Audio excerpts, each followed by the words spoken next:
Bonjour à vous, bienvenue dans Zéro Marketing, l'émission qui parle de bouche à oreille pour réconcilier les Français avec l'économie telle qu'elle fonctionne et non pas telle qu'ils aimeraient qu'elle soit, avec des découpages en carton.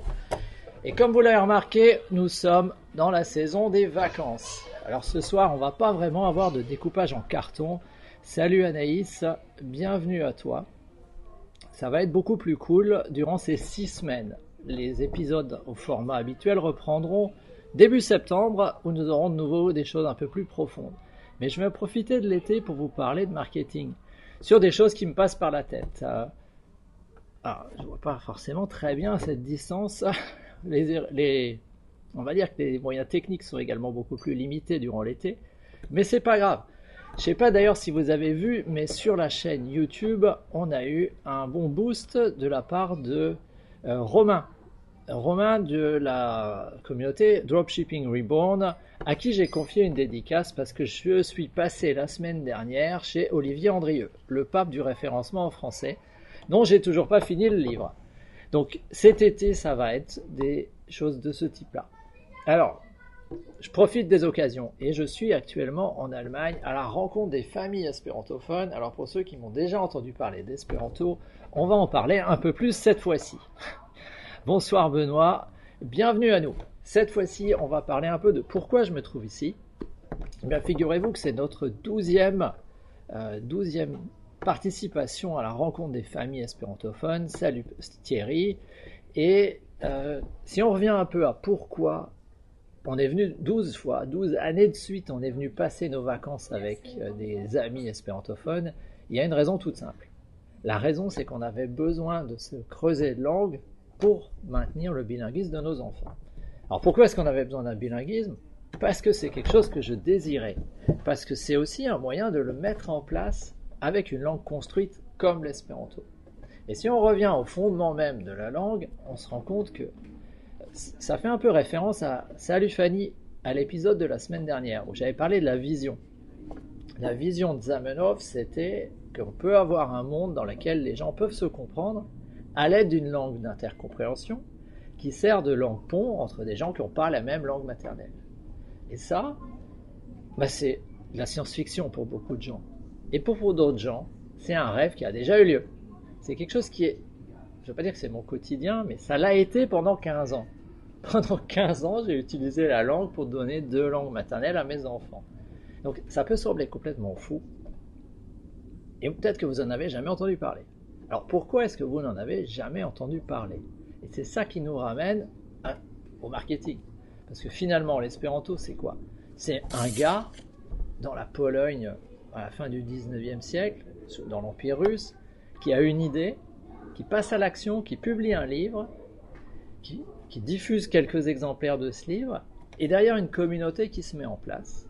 Et cette communauté, très idéaliste, c'était peut-être pas la mieux placée pour arriver à diffuser la langue. Et quand on regarde ce qu'elle a fait en termes de marketing au cours des années, on voit qu'elle a eu énormément de mal à s'adapter à l'ère du temps.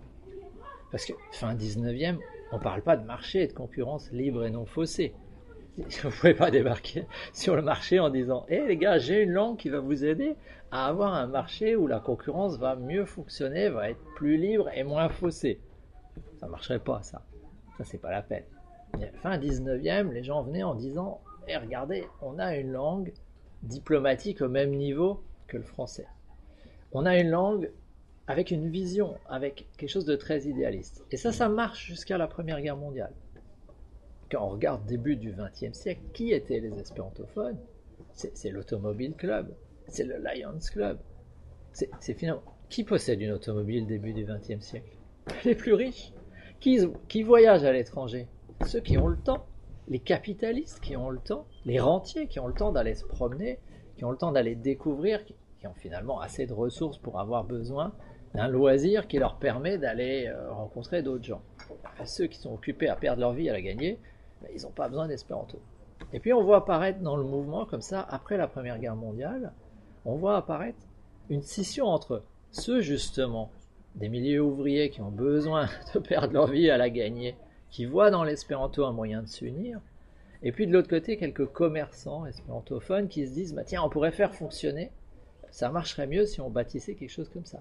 Puis manque de bol, en 1923, au moment où la SDN, la Société des Nations, aurait pu lancer la chose, la langue dominante de l'époque, le français, et les quelques puissances qui profitent du français tuent le truc dans l'œuf. Et on est parti pour des années derrière d'obscurité quelque part, parce que les régimes dictatoriaux des années 30 font que ça merdouille un peu. La Deuxième Guerre mondiale passe là-dessus, et fait disparaître une partie des espérantophones, parce que comme souvent, les nouvelles idées viennent de gens qui sont un peu anormaux. C'est pas ce qu'aujourd'hui on appelle mainstream qui va s'approprier l'espéranto. Ça marche pas comme ça. Si demain vous lancez votre entreprise, vous croyez vraiment que d'un coup tout le monde va être tout feu tout flamme pour votre truc? Rêvez pas. Vous croyez vraiment que si demain vous vous lancez en marketing de réseau, tout le monde va vouloir de vos produits? Non, vous allez commencer par une personne qui va en parler à une autre, qui va en parler à une autre, et ainsi de suite. Mais ces personnes vont être des innovateurs, vont être des gens capables d'aller comprendre ce qu'est la nouveauté et aller s'approprier la nouveauté parce que c'est quelque chose de nouveau. Mais vous ne pouvez pas faire ça avec tout le monde. L'immense majorité des gens ne va aller s'approprier quelque chose de nouveau que quand ils voient les résultats chez les autres. C'est comme ça, vous n'y pouvez rien. On n'y peut rien, c'est comme ça sert à rien de vouloir aller contre la nature humaine.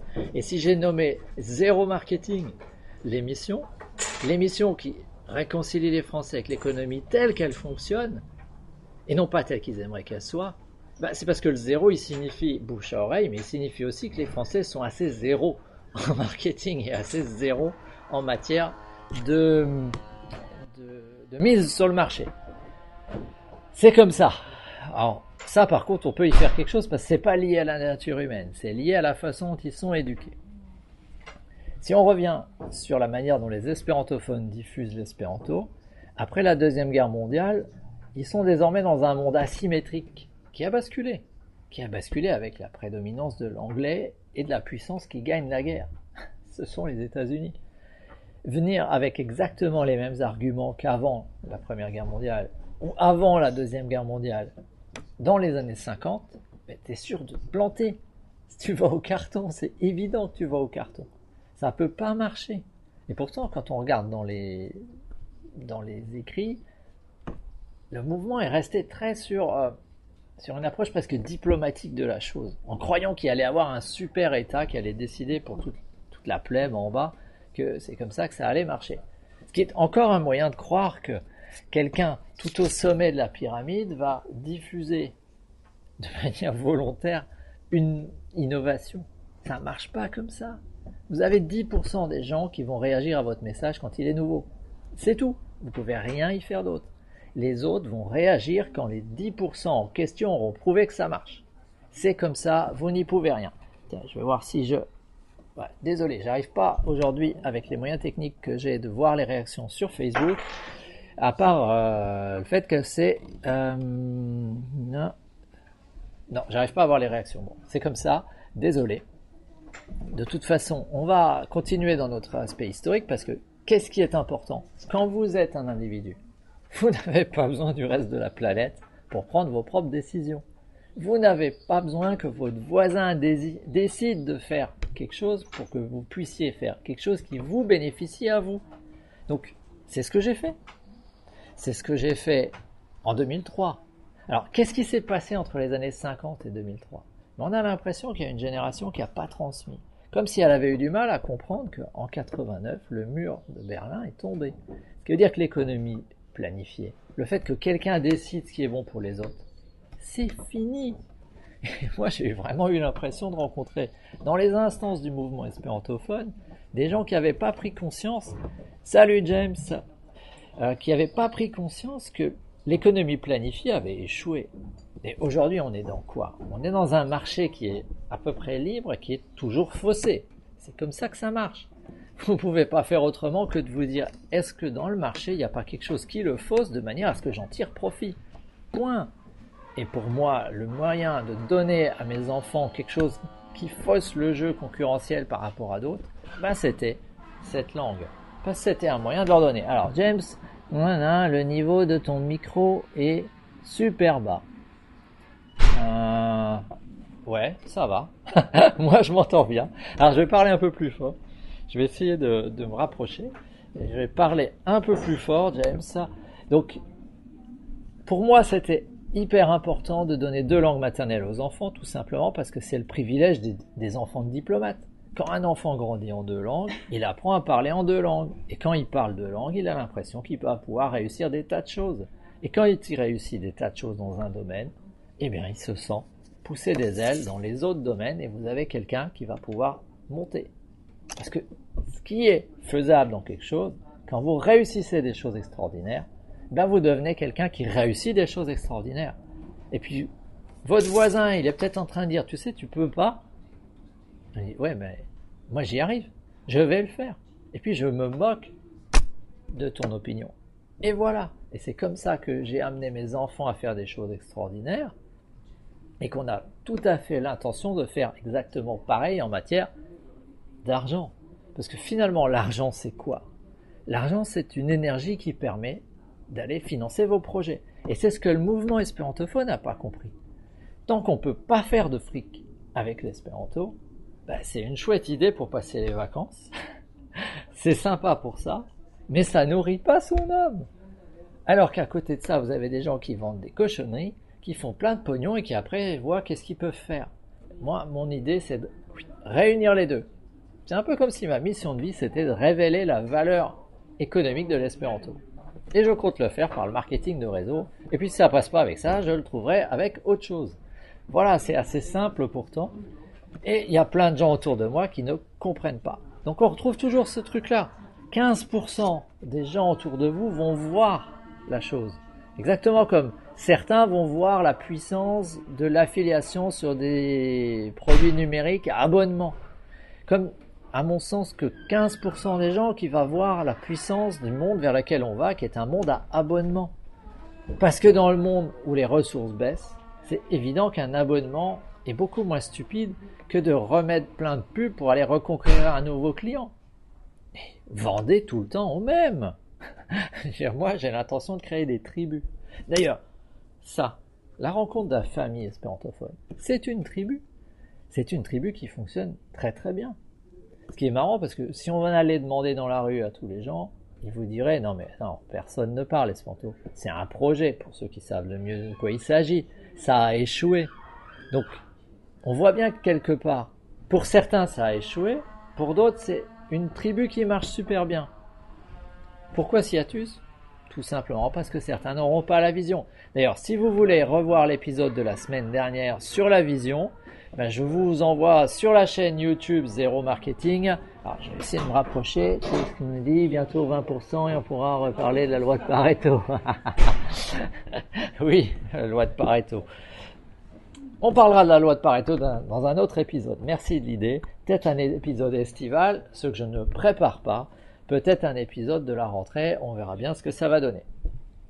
D'ailleurs, je vais vous dire à la semaine prochaine parce que le temps passe et puis cet été on va peut-être être un peu plus court. Donc si vous voulez revoir l'épisode de la semaine dernière, allez sur la chaîne YouTube Zéro Marketing. Je vous rappelle que je publie chaque épisode le mercredi midi de la semaine suivante. Donc cet épisode avait trait à la vision et à la mission. Donc là, aujourd'hui, vous avez quelque chose qui pour moi est évident, ça fait partie, c'est aligné avec ma vision, avec ma mission de vie. C'est pour moi du quotidien, pour beaucoup d'autres, c'est des trucs, on se demande ce que j'ai fumé, mais c'est comme ça. La semaine prochaine, il me semble qu'on sera encore là. On va voir ce que ça va donner. Et les semaines suivantes, vous aurez des surprises. Je vous dis à la semaine prochaine. Et si cette vidéo peut aider quelqu'un, partagez-la. Si elle peut faire découvrir l'espéranto et aider des enfants à devenir un peu plus polyglottes, j'aurais fait mon boulot ce soir. Et puis sinon, cliquez sur j'aime pas et la partagez pas. Ça marche sur YouTube, pas sur Facebook. Et je vous dis à la semaine prochaine et ratez pas certains épisodes au mois d'août parce qu'ils seront vraiment particuliers. Allez, salut!